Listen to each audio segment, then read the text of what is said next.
Welcome to another episode of Geek Master, my friends. As usual, I'm your merciful host, Cassius Samuels, and today I'm going to hit you guys with my review of the new Secret Wars issue number 4. And there's a lot to cover, so I'm just going to jump right in with a quick recap of the issue, followed by my review at the end. But first, as always, keep in mind that in order for me to do an in-depth analysis of this issue, I'm going to have to discuss intimate details of the plot. So if you are into spoilers and you have not read the comic for yourself, please don't even bother listening to another second of this review. Go read the comic and come back after you've read it for yourself. With that being said, let's go ahead and jump right in, so strap yourselves in. The issue opens up right where we left off in issue number 3, with massive mayhem on display right off the bat as Doom's army of Thors engage in battle with Thanos and his cabal. While the battle was raging on, we get a quick monologue from Doctor Strange, which just basically recaps the circumstances that came about to form this new world. And he goes on to point out all the differences between the old world and the new one that Doom has constructed. From here, we quickly hop over to the hidden Isle of Agamotto, where Doctor Strange is debriefing the heroes who crossed over to Battleworld in the Life Raft launched from the 616 universe. He quickly explains to the heroes how he and Doctor Doom eradicated the Beyonders who were responsible for setting the destruction of the original multiverse into motion. He goes on to detail how, when the moment of truth finally came, he was afraid to merge with the power of omnipotence, but Doom was not, as he fully embraced the power and saved what could not be saved. Following this, there's a short debate between Doctor Strange and Phoenix Cyclops, and Cyclops basically chastises Doctor Strange for being too weak and not burning this imperfect world down so that a better and new world could rise from the ashes. But the conversation is cut short when one of the Thor's hammer starts to glow, which signals Doctor Strange that his attention is needed elsewhere. Flashing back to the conflict in the kingdom of Utopolis, we see the battle between the Thor army and the Cabal is still raging on as one of the Thors decides to alert Doom to the situation by issuing a prayer. This prayer is answered when Doom instantly transports the boar-headed Thor to Castle Doom, where the Thor explains the situation to Victor. After hearing what his minion has to say, Doom takes the Thor and his royal consorts to a room where all events that have transpired on his world can be projected into a visual display that allows Doctor Doom to see everything that is happening with his own eyes. Unmoved by what he sees, Doom declares that the situation is beneath him. All he sees is mortals battling mortals, and there's no reason for him to get involved, especially since Doctor Strange has arrived on the scene and is going to take care of the problem. The fact that Strange has also arrived with a group of unidentified anomalies doesn't even seem to faze him until Doom sees Reed Richards come into view on the projection.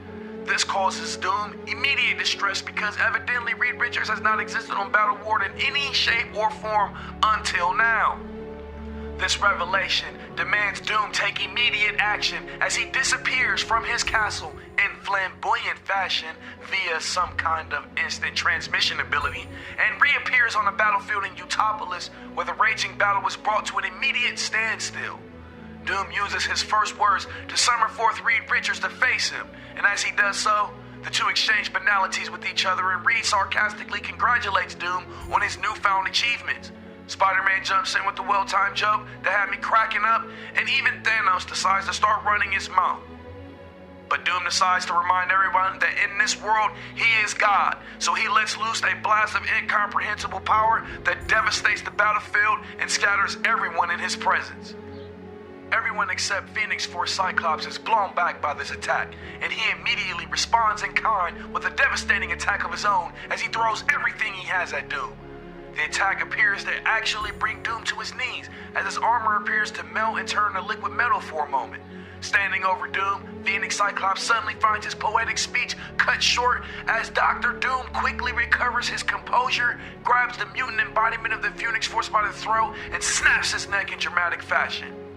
As this is happening, Doctor Strange lets loose with a massive spell that transports everyone except himself and Doom from the battlefield, effectively saving the lives of everyone and redeeming himself in the process.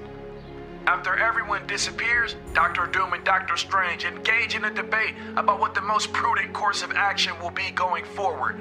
But when the two cannot come to an agreement, Doom demands that Strange reverse his spell. Strange refuses to do so, saying he wants no further part in this situation, and at that point, Doom gives him one last chance to reconsider his position.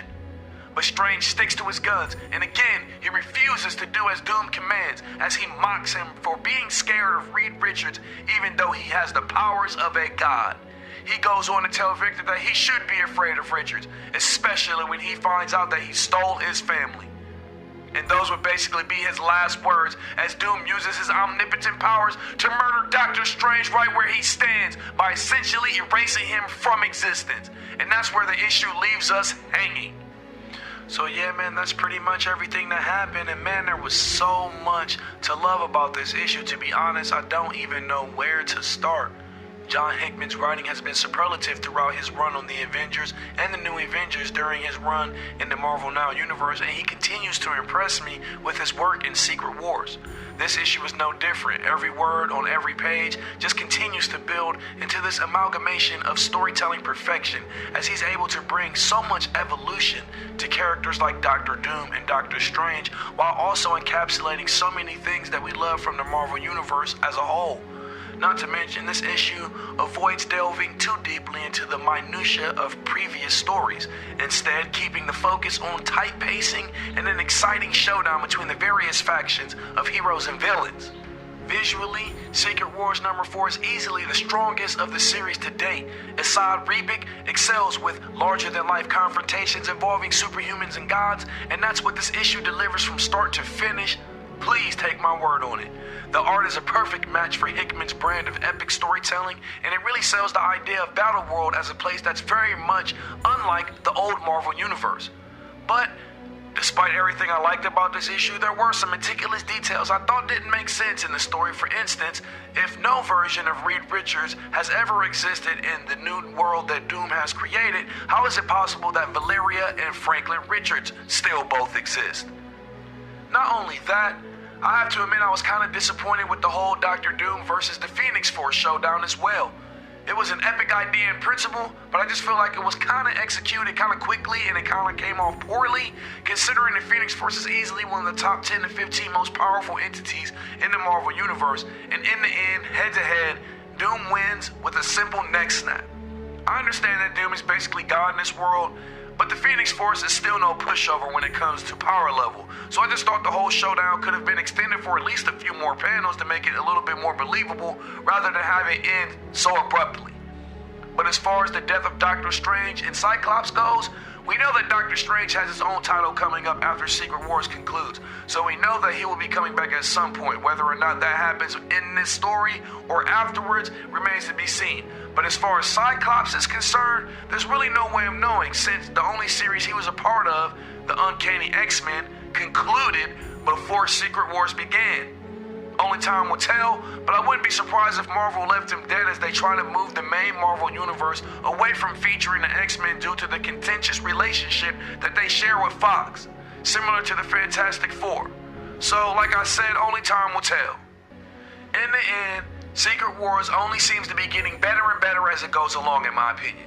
The story is honestly one of the most dynamic and epic comics that you will find on stands right now, and that's real talk coming from your boy, the Geek Master. Straight up. For all the spectacle and all the hype that surrounds this event, the series really boils down to the complex psychology of Doom and the one man that can overturn his perfect new world. This issue sets the stage for a very promising second half, and I'm gonna have to give this issue a solid 9 out of 10 because it just delivered on everything, despite its flaws.